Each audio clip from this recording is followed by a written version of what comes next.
Et donc on va enchaîner avec le quatrième et dernier poster pour cette session qui sera présenté par Marie Delru sur la vermifugation sélective avec moins de coproscopie et une étude de cas en Normandie. Bonjour à tous. Alors vous avez peut-être déjà vu la présentation de Aurélie, donc on continue un peu sur les parasites. Donc la question qu'on se posait, ça fait longtemps qu'on dit de vermifuger de façon sélective certains chevaux, mais est-ce que c'est possible de diminuer le recours aux coproscopies ou pas? Donc le contexte, les petits strongles ou cyatostomes sont les principaux parasites digestifs des équidés pour deux raisons. En gros, 100% des équidés à l'herbe sont infestés et en plus, il y a de la mortalité chez de jeunes équidés. Donc, on vermifuge beaucoup encore actuellement et trois problèmes. Le premier, c'est un impact environnemental, donc sur la biodiversité prairiale, notamment sur les bousiers.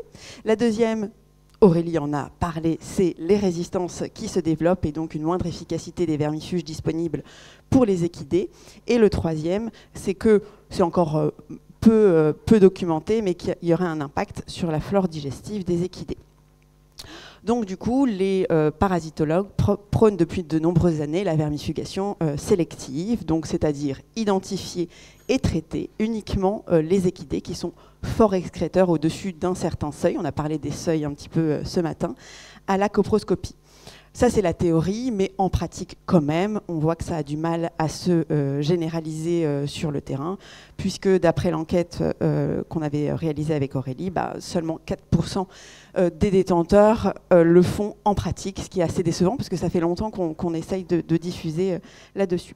Donc on s'est dit, oui, ça coûte cher, ça prend du temps de ramasser les crottins, d'autant plus chez les chevaux au pré, donc est-ce qu'on peut réduire le recours aux coproscopies tout en faisant de la vermifugation sélective? Dans le cadre d'un projet dont les objectifs étaient différents, on avait suivi les 43 juments de notre plateau technique au Pin en Normandie, donc qui étaient en pâture et qui étaient vermifugés uniquement pendant la période hivernale avec une lactone macrocyclique. Et ces juments, elles étaient suivies via 3 coproscopies par an, ce qui nous permettait de définir un statut excréteur annuel. Et on les a suivis pendant 3 saisons de pâturage.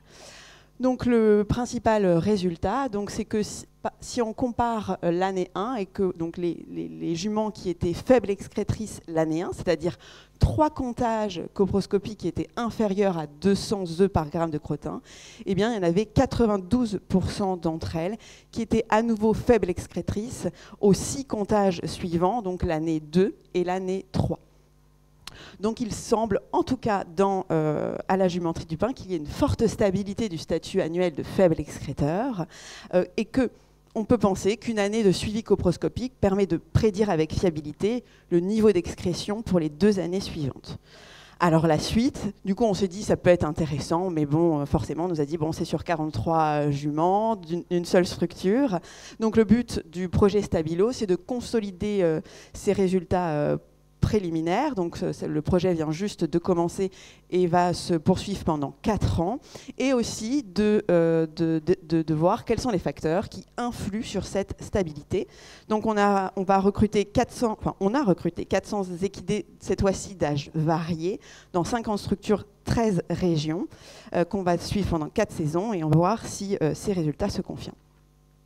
Donc ce qu'il faut retenir, c'est qu'à la jumenterie, on a une forte stabilité du statut annuel de faible excréteur, ce qui permet de diminuer le recours aux coproscopies et donc rendre plus acceptable cette pratique indispensable sur le terrain.